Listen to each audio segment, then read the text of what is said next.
Bueno chicos, entonces dándole continuidad, vamos a hablar de los componentes de esa documentación que hemos de tener en cuenta para lo que es el plan de preparación, prevención y respuesta a emergencias. Básicamente ese plan debe tener 4 componentes. Vamos a trabajar cada uno de los componentes que son los que vamos incluso a ver reflejados en el trabajo que vamos a realizar. El primer componente es el componente estratégico. Es todo aquel que me define los lineamientos para la atención de respuesta y recuperación en emergencias. ¿De qué se trata ese componente estratégico? Es ahí donde vamos a definir cuáles son mis objetivos, cuál es ese marco legal al cual yo me acojo, porque como empresa no es lo mismo ser una institución, por ejemplo, educativa como el POLI, ya que hay una normatividad propia para el plan de emergencias de las instituciones educativas. No es lo mismo, por ejemplo, de una institución prestadora de servicios de salud que por habilitación se le exige cumplir con todo lo que tiene que ver con plan de emergencia. Entonces, cada empresa tendrá que acogerse y tener una parte en la matriz legal de seguridad y salud en el trabajo, o si desea que sea parte, sobre la normatividad propia aplicada para el tema de emergencias. Los objetivos, hay empresas que por ejemplo definen también una política de gestión integral de riesgos donde incluyen todo el tema de emergencias.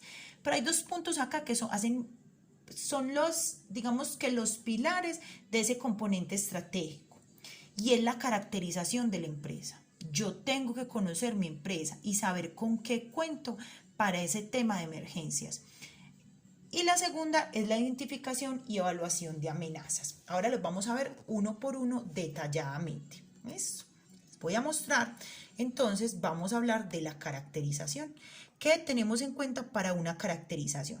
Cuando hablamos entonces de una caracterización, tenemos en cuenta lo siguiente. Es importante tener en cuenta todo lo que tiene que ver con la información. Hay una información general que es vital que esté consignada en ese plan de emergencias.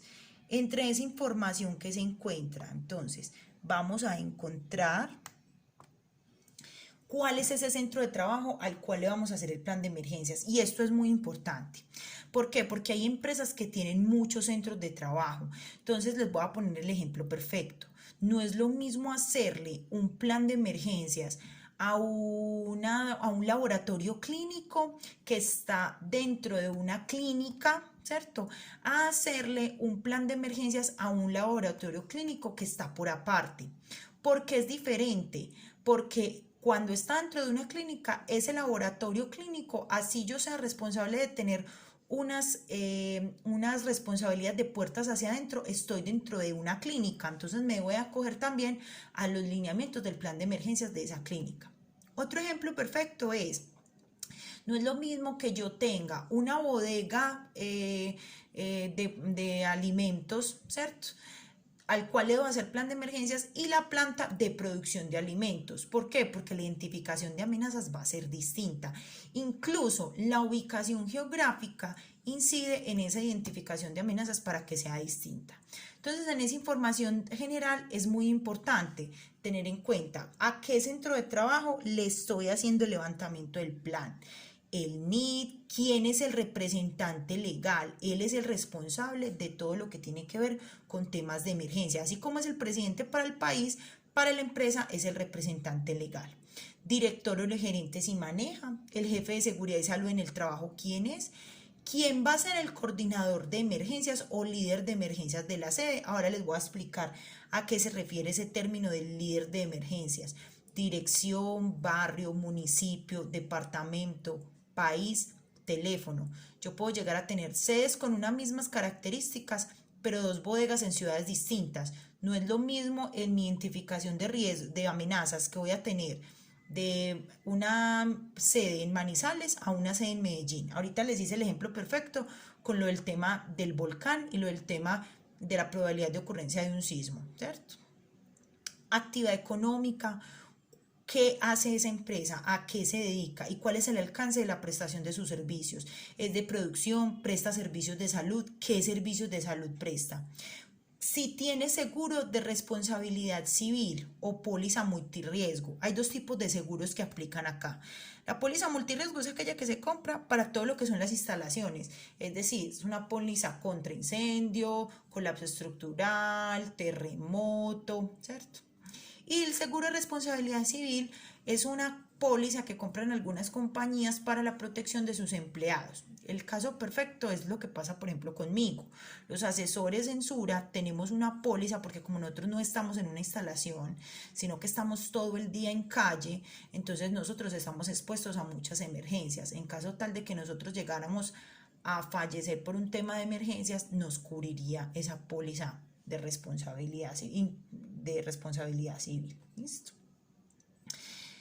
¿Cuál es la ARL? ¿Cierto? Importante colocar siempre el nombre de la persona a contacto y quién es el responsable, porque es que estos documentos de plan de emergencia son para tener la información a la mano. Miren que de hecho yo les estoy presentando una tablita en Excel. Ustedes si van y buscan van a encontrar planes de emergencia en Word de 200 páginas, que es un libro inmenso, más grande que la Biblia, y no sirve sino para uno ponerlo en el suelo, pararse sobre él y accionar la alarma en un momento determinado de una emergencia. Porque en realidad nadie en el momento de una emergencia va a leer 100 hojas. Lo que se busca es que la información necesaria a la hora de que yo tenga que tomar decisiones con respecto a la emergencia las tenga a la mano, como por ejemplo el contacto de la profesional asignada de la ARL, cuál es mi clase de riesgo, la descripción de las vías de acceso, el cómo se accede o llega a la empresa, cuáles son las indicaciones. No es lo mismo yo decirle a los bomberos que si la calle tal está cerrada, deben de coger por la carrera o por la avenida a no darle esta información. Entonces es muy importante mapear las vías de acceso a la sede. La ubicación geográfica, preferiblemente tener un mapita de Google Maps donde esté la ubicación de mi sede. Las actividades propias del sector. Esto me influye en esa identificación de amenazas, a qué zonas puedo yo impactar. Si es una zona netamente residenciales, comerciales, industriales, agrícola, ¿sí? Como parte del contexto externo de la sede.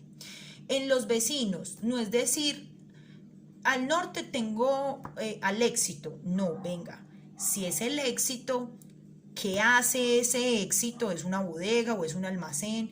¿Y quién es el responsable de ese otro centro de trabajo, de ese vecino? ¿Y cuál es el teléfono?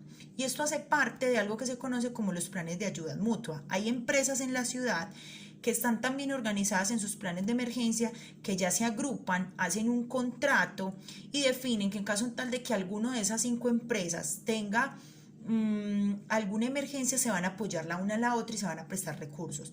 Para esto tienen que tener muy bien organizado el documento y también la implementación del plan de emergencia y todas tener obviamente disposición. Estos son acuerdos que se hacen entre sectores. Aquí, por ejemplo, en Medellín, ¿quiénes tienen plan de ayuda mutua? Todo lo que es la zona de Universidad de Antioquia, Ruta N, los centros comerciales, Parque Explora, toda esa zona junto con la Universidad de Antioquia, tanto incluso hacia acá, hacia el Hospital San Vicente de Paúl, hacen parte de un plan de ayuda mutua. Sector Alpujarra también funciona con plan de ayuda mutua y hay otros sectores en la zona de Envigado donde queda Coltejer, listo. Para la zona de La Estrella, que también está lleno de bodegas, también tienen conformado ese tipo de plan de ayudas mutuas, listo. Mapear los procesos principales, ¿sí? Y esos procesos secundarios. Mis procesos son principales, son aquellos propios de mi negocio, que a partir de mi mapa de procesos. Pero entonces aquí, entonces facturación es un proceso secundario. No. Usted en facturación tiene un agente que igual va a estar expuesto al incendio, así el incendio se lo produzca producción.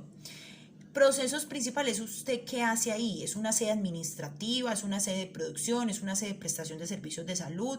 ¿Cuáles practica? ¿Cierto? ¿Cuáles son los que ejecuta?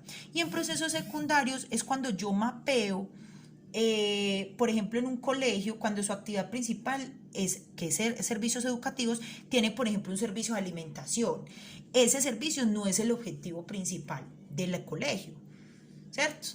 En las empresas también aplica mucho con los servicios de alimentación. A la empresa en realidad estás produciendo productos y servicios, pero tiene un servicio de alimentación. ¿Por qué es importante esos procesos secundarios? Porque muchas veces los procesos secundarios son los mayores áreas que donde identificamos mayores amenazas, ¿sí? Para el tema de emergencia, la materialización de emergencias. Mapear un listado de esos procesos, equipos o maquinaria susceptible a emergencias. Venga, es que yo tengo una caldera porque yo tengo un proceso de desinfección en lavandería o tengo un autoclave. Bueno, ese proceso, si ocurriera una explosión ahí, yo tengo unas subestaciones y unos compresores de odontología. Esas áreas son susceptibles a emergencias por un tema de explosión. Entonces la idea es tenerlas muy bien mapeadas porque de ahí me va a servir para yo poder identificar las amenazas. ¿Listo? Eso es en información general. En aspectos técnicos, básicamente es importante tener una información de las instalaciones, área total del lote, el área construida, la descripción general de las instalaciones, cómo está dividida la empresa por dentro, qué hay en el piso 1, qué hay en el piso 2. En la descripción general de las instalaciones yo coloco, es un edificio de 3 pisos que tiene un parqueadero, que tiene una zona verde gigante, muchas veces es más la zona verde la zona verde de las empresas que el mismo edificio. Entonces todo eso es lo que yo debo de colocar. Número de pisos, el año de construcción, las vías vehiculares internas si tiene o no tiene. Por ejemplo, los colegios aplica vías vehiculares internas porque están debidamente definidas y hay vías para peatones. Por ejemplo, en el Hospital San Vicente de Paul de Medellín también aplica, tiene vías internas. Usos de la construcción, esa construcción es para qué, es una oficina, es para almacenamiento, es para producción, es para prestación de servicios. ¿Cuál es el tipo de comunicación vertical? Solo escalas, hay ascensores, hay rampas, hay malacates. ¿Cuál es el material de las cubiertas? Tiene que ver con los techos o losas, el material de las puertas, material de los pisos, el tipo de acabados y tipo de cerramientos. Aquí lo más importante es, por ejemplo, que en tipo de cerramientos, la ventana viene con reja o sin reja. Porque es que si yo voy a hacer un rescate, si están enrejados, ¿cómo los rescato? ¿Cómo llega la escalera para hacer el rescate? El tipo de acabado no prende igual la pintura base de agua que la base de aceite. Se quema más rápido la de base de aceite. ¿Listo? El tipo de pisos, ¿tengo tapete o no tengo tapete? Material de las puertas, ¿son de madera o son metálicas? ¿Qué creen ustedes que se quema más rápido? La de madera, ¿cierto?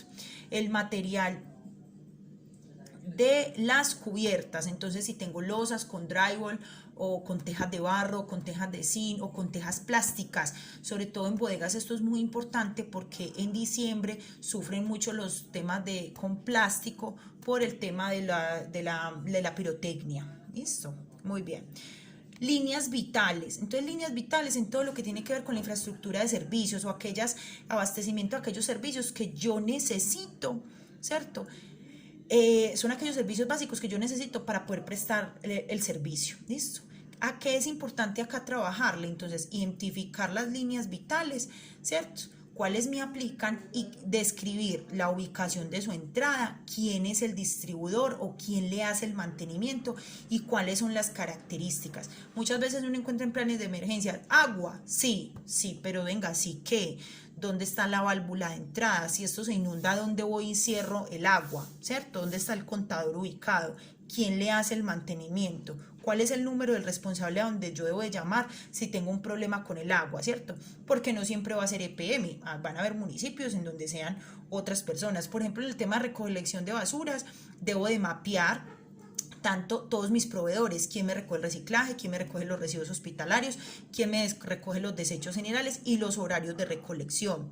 Suministro de combustible si me aplica, si estoy manejando por ejemplo para plantas alternas de energía debo de tener suministro, lo mismo con el tema de gas.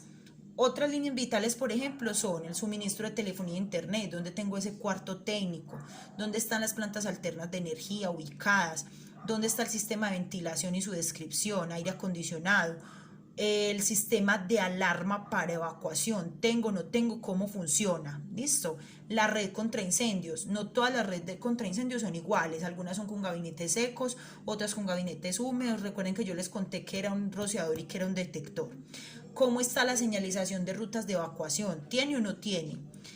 Hay ascensores, plantas de tratamiento de aguas, calderas, servicios incluso especiales de transporte de personal. ¿Cuento con ellos o no? Y ahí puedo listar pues otro tipo de servicios básicos o líneas vitales que pueda tener. Pero básicamente, como les decía, lo que debo de hacer con ellos es hacer una descripción de la ubicación de la entrada de ese servicio, quién es el distribuidor, el responsable del mantenimiento y cuáles son las características.